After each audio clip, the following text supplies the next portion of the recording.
बेशक। यहाँ एक छोटी सी हॉरर कहानी है। प्रेत की हवेली।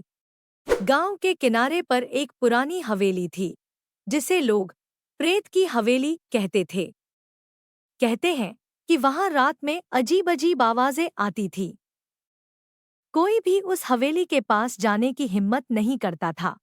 एक दिन 3 दोस्त राकेश, मोहन और सुनील ने तय किया कि वे उस हवेली की सच्चाई का पता लगाएंगे। वे रात के समय जब सभी सो रहे थे, चुपचाप हवेली की ओर बढ़े। हवेली के पास पहुंचते ही उन्हें ठंडी हवा का झोंका महसूस हुआ और उनके रोंगटे खड़े हो गए। हवेली के अंदर घुसते ही दरवाजा अपने आप बंद हो गया। तीनों दोस्त डर गए, लेकिन उन्होंने हिम्मत नहीं हारी। वे धीरे धीरे अंदर की ओर बढ़े। अचानक उन्हें सीढ़ियों पर किसी के चलने की आवाज सुनाई दी। वे सीढ़ियों की ओर बढ़े तो देखा कि एक सफेद साया सीढ़ियों से नीचे उतर रहा है। राकेश ने साहस जुटाकर पूछा, कौन हो तुम? यहाँ क्या कर रहे हो? उस साये ने कोई जवाब नहीं दिया और धीरे धीरे गायब हो गया।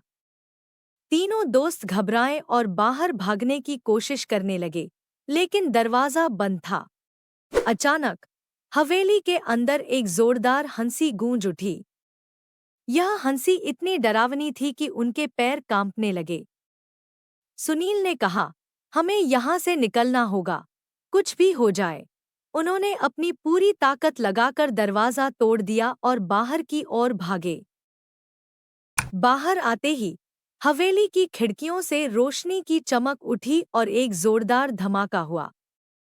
तीनों दोस्तों ने पीछे मुड़कर देखा तो हवेली धुएं में तब्दील हो चुकी थी। उन्होंने कभी नहीं सोचा था कि वे इस अनुभव को जीवित बचकर साझा कर पाएंगे।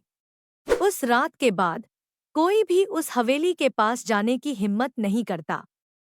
लोग कहते हैं कि हवेली में रहने वाला प्रेत अब भी उन 3 दोस्तों की बहादुरी को याद करके मुस्कुराता है।